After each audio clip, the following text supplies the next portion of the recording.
प्राचीन भारतीय इतिहास के इस लेक्चर्स की श्रृंखला में आपका स्वागत। आज जिस विषय पर हम लोग यह चर्चा करेंगे वह है, उसका कालखंड है 6ठी शताब्दी ईसा पूर्व से लेकर 4ठी शताब्दी ईसा पूर्व तक का। और यह व्याख्यान मूलतः अर्थव्यवस्था के आयामों को देखेगा, उसकी समीक्षा करने की कोशिश करेगा। यह व्याख्यान 2 भागों में विभाजित है, पार्ट 1 और पार्ट 2। अभी जिसकी चर्चा हम कर रहे हैं वो पार्ट 1 है। इसके पहले विद्यार्थियों को विशेषकर यह ध्यान होना चाहिए कि 6ठी शताब्दी के ऊपर एक विस्तृत चर्चा हम लोग श्रृंखला में कर चुके हैं, और अगर आप उसे देखकर, उसे सुनकर, उसके बाद इसे समझने की कोशिश करेंगे तो बेहतर होगा।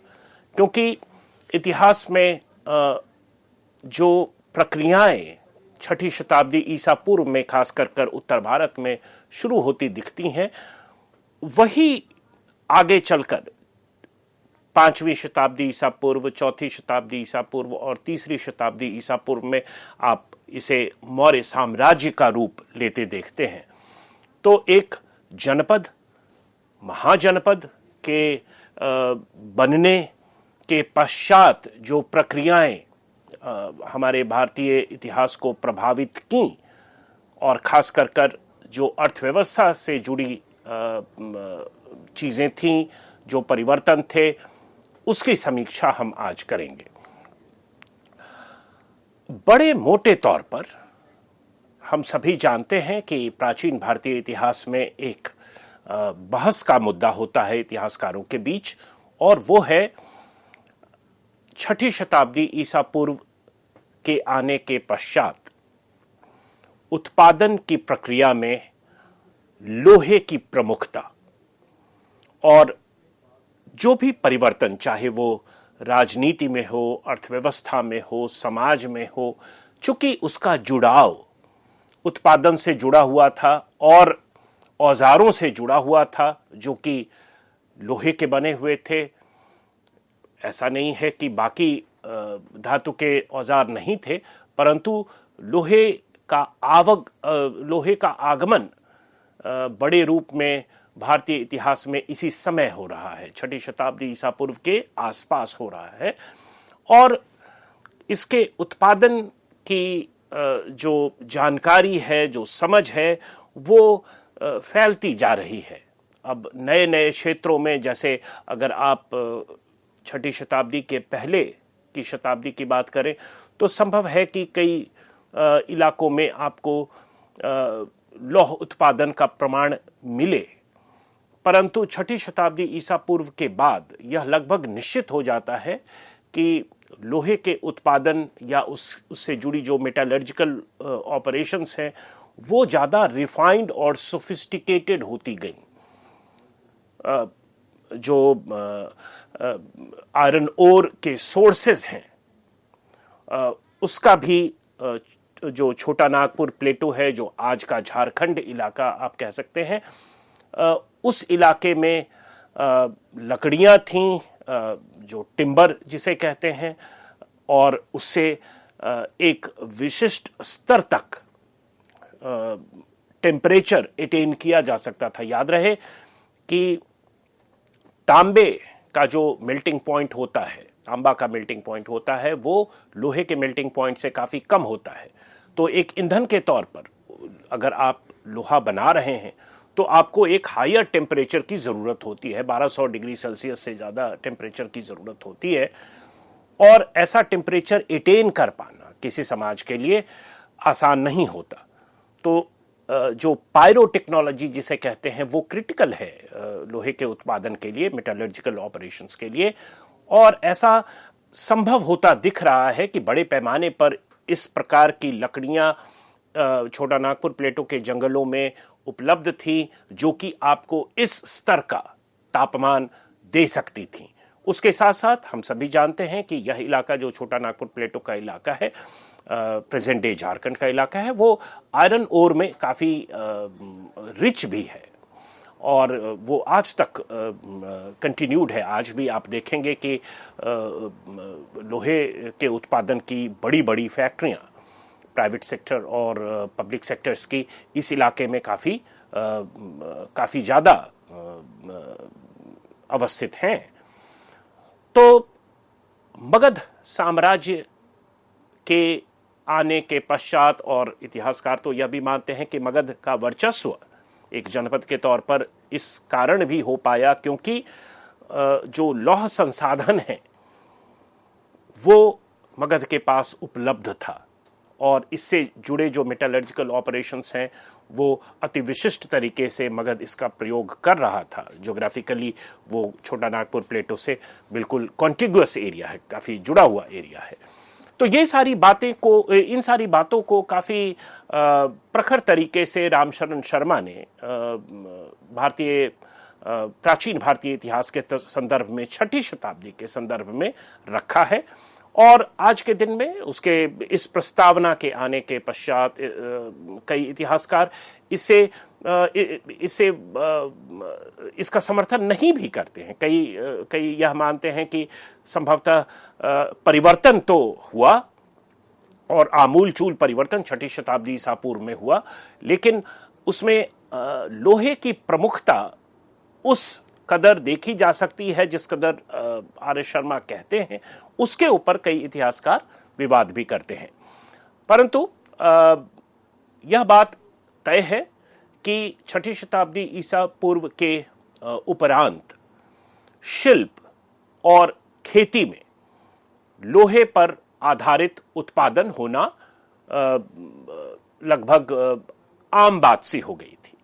और अगर आप आर.एस. शर्मा की विजुअलाइजेशन को देखें प्राचीन भारतीय इतिहास की, तो उन्होंने प्राचीन भारतीय इतिहास को अर्थव्यवस्था के दृष्टिकोण से और समाज के दृष्टिकोण से, सामाजिक और अर्थव्यवस्था में आए परिवर्तन के दृष्टिकोणों से कई स्टेजेस में डिवाइड किया है। और यह कालखंड जिसके ऊपर हम चर्चा कर रहे हैं, 6ठी शताब्दी ईसा पूर्व से लेकर 322 या आप कह सकते हैं 4ठी शताब्दी ईसा पूर्व या मौर्य काल के शुरू होने तक, यह जो कालखंड है इसे आर.एस. शर्मा भी एक अलग स्टेज मानते हैं, एक डिस्टिंक्ट स्टेज मानते हैं। और इस स्टेज की जो इंडिविजुअलिटी है, इस स्टेज की जो पहचान है, आखिर क्यों ये दो शताब्दियों को एक युग मानकर या एक कालखंड मानकर इतिहासकार देखने की कोशिश करते हैं, वो उसका आधार यही है कि अब उत्पादन में, खास कर शिल्पकारी में और खेती में लोहे की प्रमुखता है, और अब उत्पादन ज्यादा से ज्यादा लोहे पर आधारित होता जा रहा है। और यह सच्चाई इस कालखंड को पहले के कालखंडों से अलग करता है, एक इंडिविजुअलिटी प्रदान करता है। तो यह एक प्रस्तावना के तौर पर आर.एस. शर्मा ने इतिहासकारों के समक्ष ये बात रखी है। हालांकि इसके ऊपर कई इतिहासकार अन्य विचार भी रखते हैं और वो ऐसा मानते हैं कि जो अन्य सामाजिक कारण हैं या अन्य सामाजिक संस्थाएं हैं या राजनैतिक संस्थाएं हैं, उनका रोल इस परिवर्तन में ज़्यादा प्रमुख रहा होगा लोहे के रोल की तुलना में। सबसे पहले हम यह जानने की कोशिश करेंगे कि यह जो लोहे का सघन और विस्तृत प्रयोग हमें होता दिखता है समकालीन स्रोतों में, और यह केवल साहित्यिक स्रोतों में ही नहीं बल्कि पुरातत्व में भी, पुरातात्विक स्रोतों को भी देखें तो हमें इसके प्रमाण मिलने शुरू हो जाते हैं।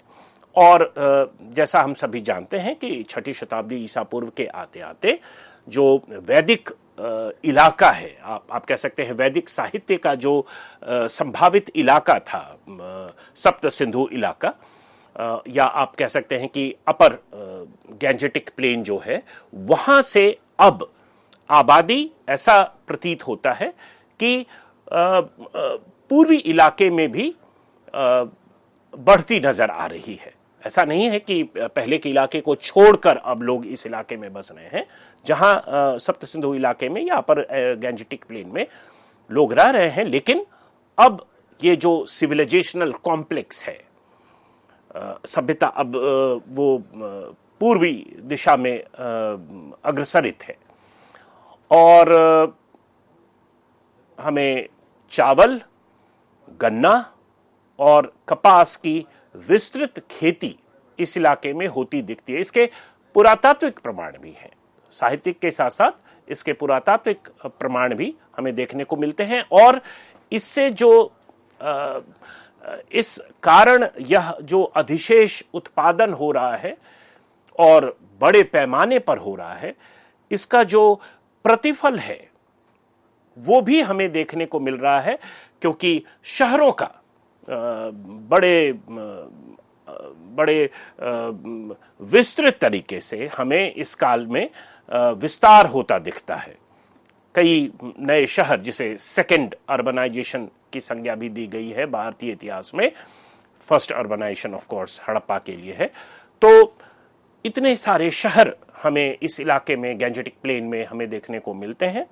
और उसका आधार अधिशेष ही रहा होगा, और यह अधिशेष कृषि के सघन खेती के बिना संभव नहीं रहा होगा, और यह सघन खेती लोहे के बिना संभव नहीं रहा होगा। तो ये एक प्रस्तावना पेश की जाती है इस संदर्भ में।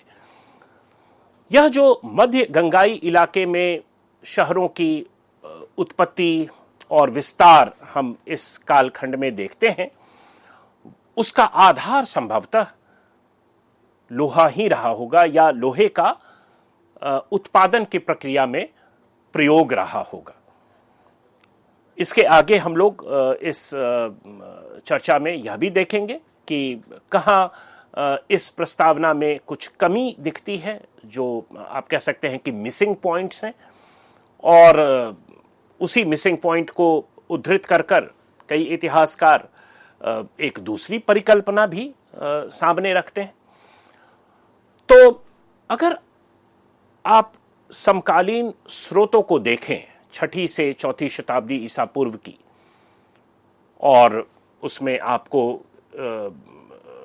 केवल वैदिक परंपरा से जुड़े स्रोत ही नहीं, बल्कि जैन या बौद्ध धर्म, या जो पॉपुलर लिटरेचर के तौर पर आप देख सकते हैं जातक कथाओं को, उसमें भी शिल्प में विविधता हमें देखने को मिलता है। शिल्पकारी या शिल्प से जुड़े जो क्रियाकलाप हैं, वो उसकी संख्या बढ़ती हुई दिखती है। वो एक आम बात सी हो जाती है, लोग उसका प्रयोग कर रहे हैं। कई ऐसे समुदाय और वर्ग विकसित हो रहे हैं जो कि एक विशेष किस्म की शिल्पकारी से वो अपना जीवन यापन कर रहे हैं। वैसे ही श्रेणियों की व्यवस्था काफी सघन होती दिखती है, और राजनीतिक रूप से वो काफी प्रमुख हैं। वो ये श्रेणियां जो हैं वो संबल हैं। और यहां जब मैं श्रेणी कह रहा हूं तो अंग्रेजी में जिसे गिल्ड्स कहते हैं, it could be artisanal guilds, it could be trade guilds, but there was a multiplicity of trade guilds around this period, 6 to 4 century BC। ये सब मैं इसलिए कह रहा हूं क्योंकि इन सबों का आधार एक वैसा अधिशेष उत्पादन है जो पहले के काल में संभवतः नहीं हो रहा था, और उसका श्रेय आप व्यापार को भी दे सकते हैं कुछ हद तक, लेकिन मूल रूप से जो खेतीहर उपज है, जो खेती से जुड़े उत्पादन है, उसको जाता है। और अब खेती की तकनीक में भी अगर आप मध्य गंगाई इलाके की बात करें, और वैसे मैं विद्यार्थियों के हित के लिए यह बता दूं कि जब मैं मध्य गंगाई इलाका की बात कर रहा हूं तो मूलतः आप कह सकते हैं कि ये इलाहाबाद से लेकर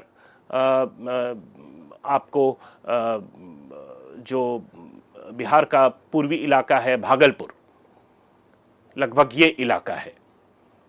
तो यह इलाका जो है, यह क्षेत्र जो है, वो 6ठी से 4ठी शताब्दी ईसा पूर्व में प्रमुखता से स्रोतों में देखने को हमें मिलता है अन्य क्षेत्रों की तुलना में। अगर आप उसे दक्षिण भारत या डेक्कन एरिया या पूर्वी इलाके से उसकी तुलना करें तो आप देखेंगे कि समकालीन साहित्य में यह इलाका जो है मध्य गंगाई इलाका है और इसमें जो बसे शहर हैं, लोग हैं, उनकी जीवन पद्धतियां हैं, वो प्रमुखता से उन्हें प्रस्तुत किया गया है।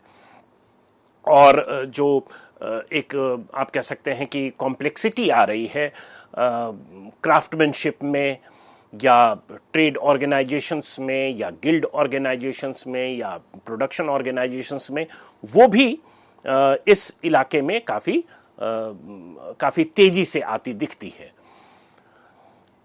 इस समय ये जो कालखंड है 6ठी से 4थी शताब्दी ईसा पूर्व का, इस समय जो व्यापार की स्थिति है वो भी काफी सघन और विस्तृत होती दिखती है, क्योंकि अब ये व्यापार केवल आंतरिक क्षेत्रों से नहीं हो रहा है बल्कि सुदूर क्षेत्रों में, बाह्य क्षेत्रों में, जिसे हम भारत के बाहर का क्षेत्र मानते हैं, उन इलाकों से भी व्यापार हो रहा है, लेन देन हो रहा है।